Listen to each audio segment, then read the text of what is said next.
I know one of my many political deviations is that I coach 14-year-olds playing baseball, and so I'm not going to be able to stay with enormous regret, but very great happiness for any recording that happens of Peter's talk.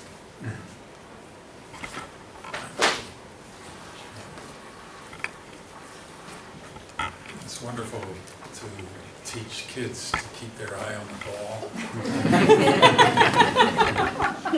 See the bat and hit the ball with your eyes, that moment, the first time that happens. We're so grateful to the coach, who had faith in you. And it's, I love baseball as a kid.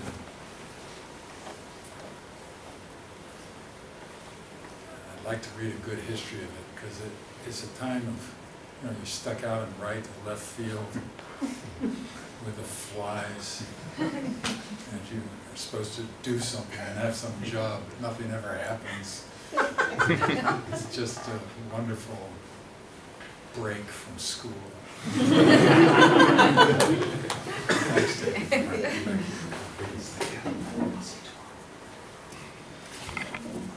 I'll wait till he leaves before I say the next thing.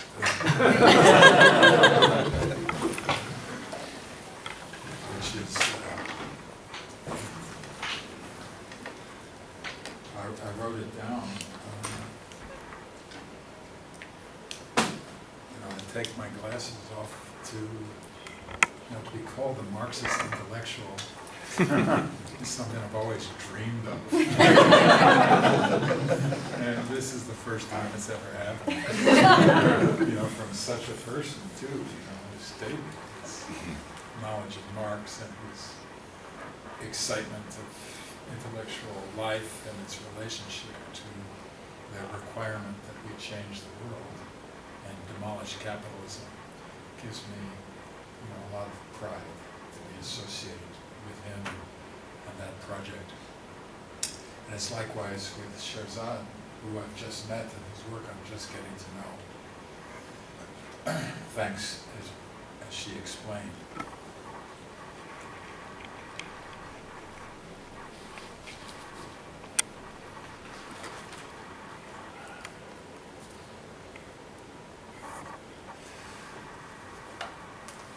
Yeah, I'm sorry David's not here to hear some of these things. He's quite right about my relationship with one of my teachers, Edward Thompson. But before getting to that, I would like to do as I did yesterday, to dedicate my remarks in honor of the late Michael Ratner, who died on Wednesday, who in the USA is a lawyer and the director of the Center of Constitutional Rights, took the leadership in the USA against the imprisonment at Guantanamo of hundreds of people without habeas corpus. Michael Ratner struggled against torture in Abu Ghraib, launching suits against the US government. Michael Ratner, whose visits to Haiti, whose work against dictators in Central America, really makes him a Knight Chevalier of the Freedom Fellowship. And I mourn his loss and take it as an occasion to remember why he lived and to remind myself of why we do as freedom fighters. So it's to Michael. And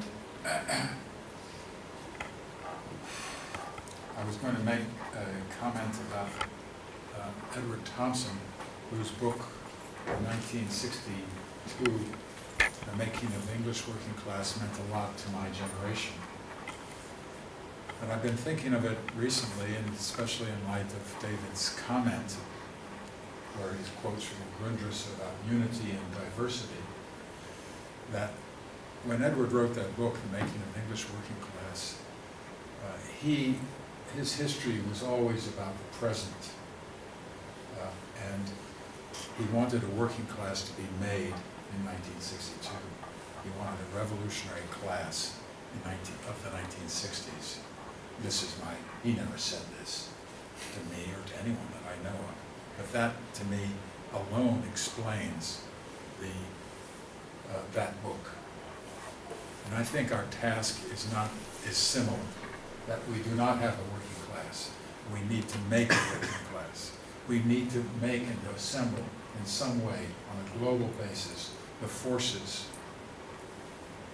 in our diversity that can turn the world back right, because the world is now upside down. That is what lies underneath the ground in the lithosphere, the oil, the energy from coal 500 million years ago has been elevated to the surface, consumed in capitalist organizations, and transferred to the stratosphere, bringing about such dire changes as that we all suffer from, and have suffered from, with our lungs. I'm just going to 1802 suddenly, and when bronchitis was diagnosed. I'm deeply associated with 1802. So, oops. Because I see of the 1790s, as David was saying, a contemporaneity with ourselves, that the structures that were laid out of the counter-revolution in the 1790s remain with us still. And this is true certainly of coal, and not yet of petroleum, but it's true of the prism of privatization, of land, of the nation state, and especially of the terrorist state known as the USA and the UK. Both of these are creations from the 1790s, and their historical destiny has come to an end. And that is a worldwide project. And it's our job in the USA and elsewhere is to think of how to reconstitute ourselves without class divisions. That is, with the abolition of the class that has brought this terror upon the world. That's Michael. All right. Michael Ratner, I should also say, helped do something which you all have done too. And that is, he helped to launch the Magna Carta Manifesto. And he did so in New York City years ago. Magna Carta Manifesto is a book that I wrote in reaction to the invasion of Iraq and to the destruction of habeas corpus, the reintroduction of torture as a truth-seeking mechanism, the abolition in practice of the jury trial, the only part of government which is random, or the only part of government which is direct democracy, and finally, the rule of law, sometimes translated as the law of the land. An ambiguity that I think, or an ambivalence in the translations of that Latin text of Magna Carta that could be of interest, could be of importance, if we consider land in a specific way, as a specific locality. Anyway, that book has done its job, thanks to Michael and to others who have brought to the U.S. Supreme Court a gradual recognition of Magna Carta, this medieval document.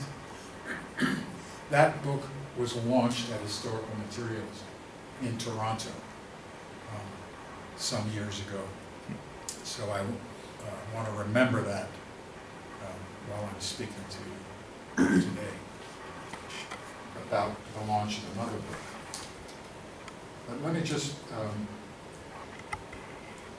before getting into that, look over what the things that David said. History from below, technologies of enclosure. That was a good passage, wasn't it? From I couldn't believe it. I wonder who wrote that. That's the thing about writing, isn't it? It's a wonderful thing about writing. You can write down things and then, you forget them, and then years later you look at it and you can say, oh, that wasn't so bad. You know how you finish a piece of writing and you're just filled with criticism of it.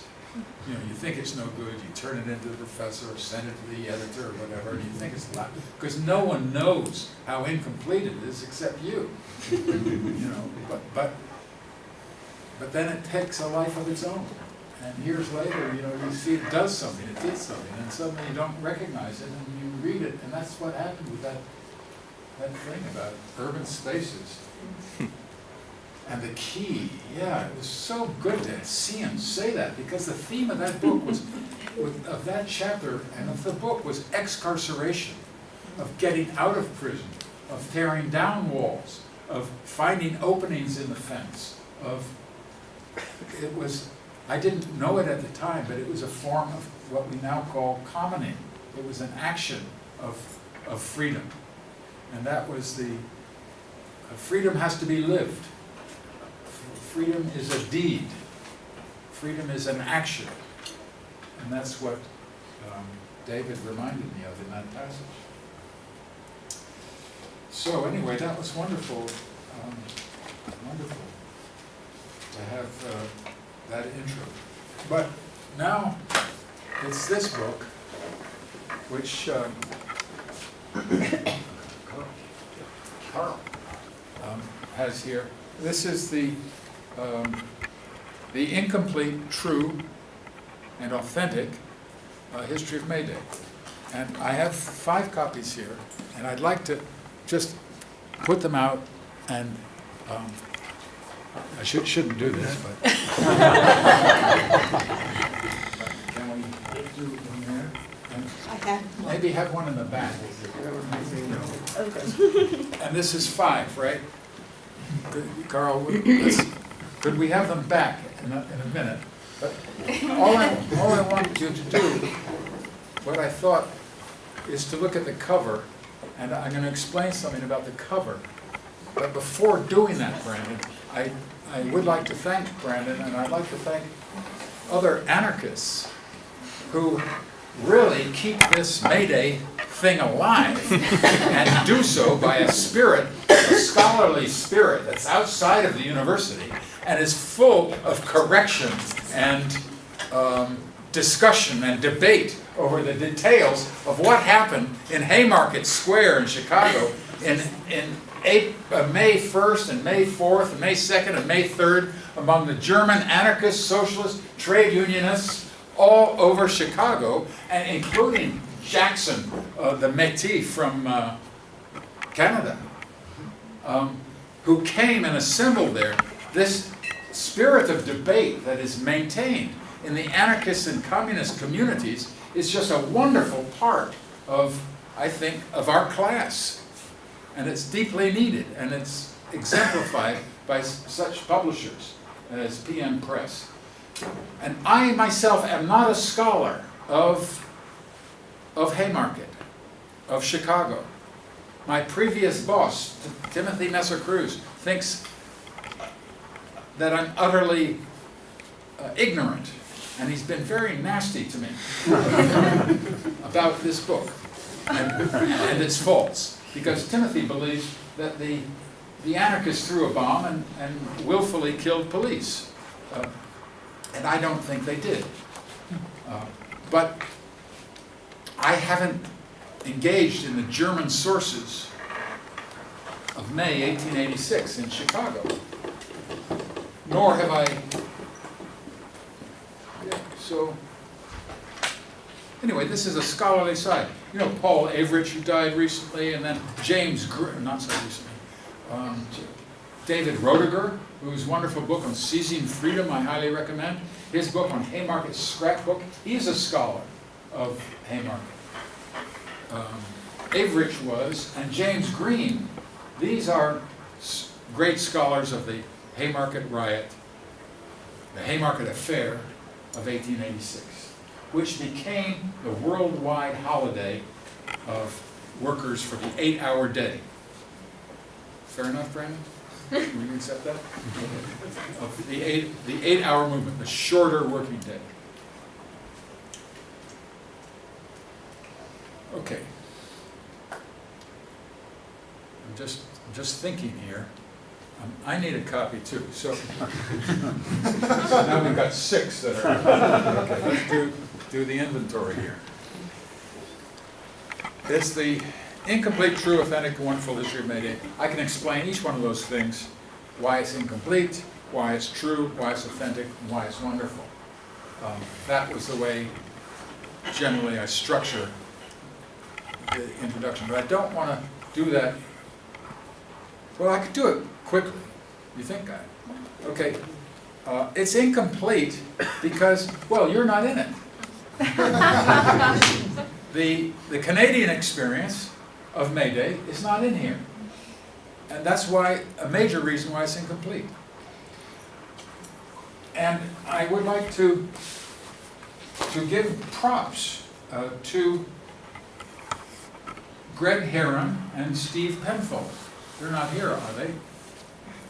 They wrote The Workers' Festival, A History of Labor Day in Canada, published by the University of Toronto Press in 2005.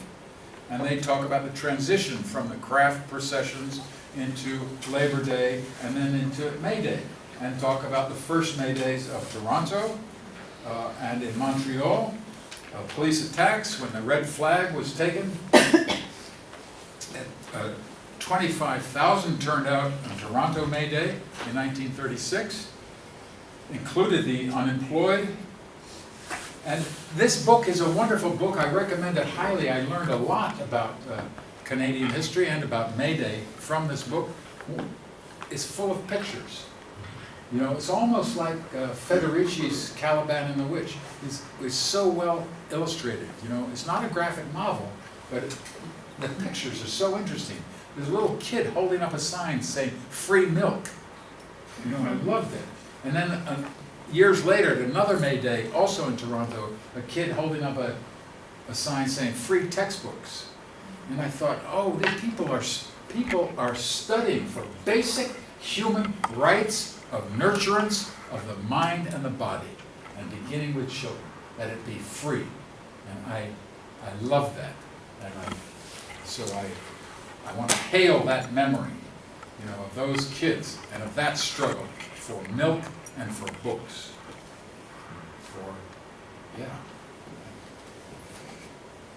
So that's that. That's the incomplete side. Also, also excluded here from this book is the South African May Days. You know, that helped to that mobilized with FOSATU, the Federation of South African Trade Unions, in the mid-1980s, that initiated the discussions that led to the fall of apartheid. And that came from a huge mobilization of workers, bakery workers, transport workers, mine workers throughout South Africa. That's also not here. There's so much that's incomplete in this story that, you know, the book is already out of date. It's true, though, so I'm saying it's worth having. Two true stories in here. That one is the Haymarket story, which I already mentioned the date there. The other story is 1626 in Quincy, Massachusetts, in the Boston Harbor. And that's when Thomas Morton set up an 80-foot pole, May Day, for a May Day dance with Native Americans, runaway slaves, runaway servants, and they cavorted, by the way, gay and straight. And we have evidence of this from 1626. Interesting, isn't it?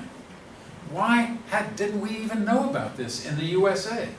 Because it's buried. Their view of life was to be lived now, with full enjoyment, full of pleasure. They viewed North America and its land as a place of abundance. The Puritans in Boston came down upon them like a ton of bricks with their blunderbusses and said, "You must labor in the sweat of your brow, and you are sinners in the eyes of God